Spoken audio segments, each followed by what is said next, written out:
Low bush cranberry. Check it out. There we go. See the leaves? They got like this shiny, well, it's shiny because it's wet, but it's also shiny when it's dry. Usually found in boggy areas. So here's some sphagnum moss that it's in. If you look around, you'll see the berries poking up. There's some more right there. People get them mixed up with the bearberry all the time. And you know what the really cool thing about them is that they last all winter long. They are still good in the spring. Yeah, so this is a high bush cranberry. And here's Rex picking one. They're sour. Do they have any pits? Yes, they have a pit. Are they big? You'll find out. High bush cranberries, so bright red. You check out the leaves, almost has the 3 points. Ooh. Rex really likes it. And It's sour. it is sour. There's the bark. You can see we've got a whole bunch more up there. They're kind of willowy. Eat another one from this video, Rex.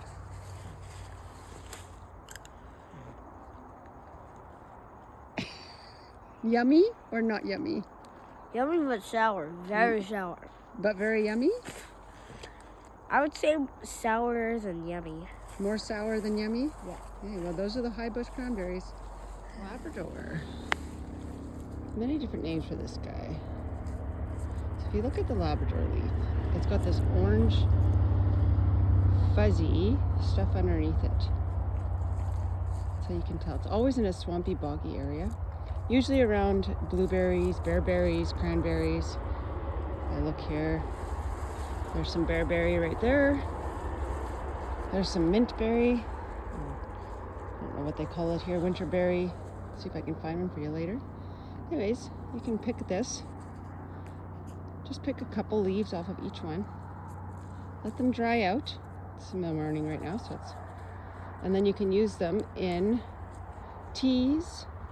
It's very relaxing, good for colds, good for anxiety, good for when you're feeling a little bit stressed and overwhelmed. Yeah, I just put them on some kind of sheet and let them air dry, and then I put them in a paper bag to store for winter. That's it. Really good medicine. Hey, this is my son Rex, and he's gonna work with us today and teach you all how to pick rosehips.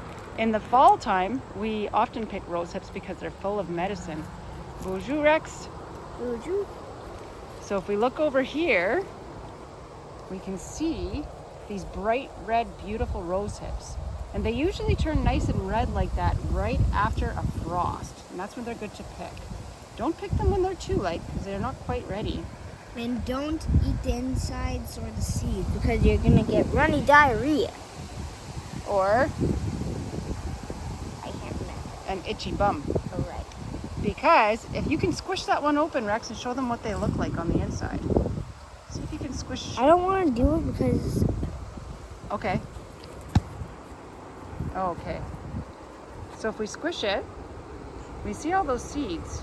And if you look really closely, I don't know if you can see it, but they got little burrs on them. Yeah, I can see those places. Yeah, the fuzzy things right there, those are burrs. And those burrs are what hook into your skin and into your throat and gives you an itchy throat. And if it makes it all the way through your belly, when it comes out in your poo, don't laugh everybody, yes, you're right, I said poo, it sometimes gets, touches the skin and gets hooked in your skin and it gives you an itchy bum. So we don't eat the seeds. We clear out all the seeds and we save this red flesh. And the red flesh we can use in jellies, we can use it in teas, you can dehydrate it and make a powder and add it to your yogurt. There's many different ways. Oh, and Rex is picking the way here. Do you want to pick some more? You can stick them in my pocket right here. Okay. Oh, and So we have to say miigwech. Miigwech to this beautiful rosehip tree.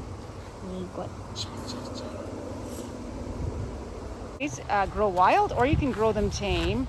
It's one of his favorites to eat. And these ones are along our driveway, but they are wild. And raspberries, you can usually pick them right around, quite often in July, they start. Are you showing them what the raspberries look like? Oh, yes. There's all the seeds inside. Yes. Don't worry, not like the rosehip video. You can eat the seeds. They don't taste like anything or do anything. Unless you're for some reason allergic. Okay. So a raspberry bush also has thorns, so you gotta watch your little fingers. And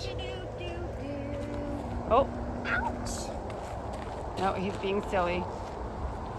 Never pick raspberries without an adult.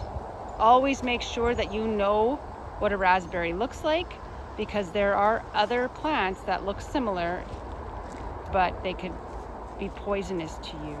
Okay, miigwech, Rex. Okay, so today we're going to be going blueberry picking, or at least I'll show you. Blueberry picking, there's always lots of mosquitoes, so it's usually good to wear a long sleeve shirt regardless how hot it is. It's also good to go on a cloudy day unless you don't mind the hot sun. Typically where you're going to find the blueberries, if you can see in the background there, is old cutovers or old burns. Usually about anywhere between 3 to 5 years after it's been burnt or after it's been cut over, blueberries are going to start. It's best to go with a dog or another person. I have them just over there. Never go alone, and let somebody know where you're going. So when you're harvesting blueberries,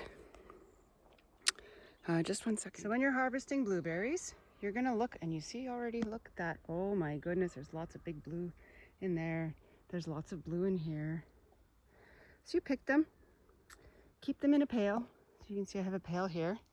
If you pick slow, you can pick them clean without the leaves, or you can take them home and pick them clean at home. And if you do see a little critter that's coming home with you, just set it outside. He's okay. How do we store these? Well, you can freeze them, make them into sauces, into jams, into jellies, into juice, however you'd like to do it. They also make excellent gifts for elders and other community members, and also for ceremony. They're great to have for ceremony. All right, miigwech.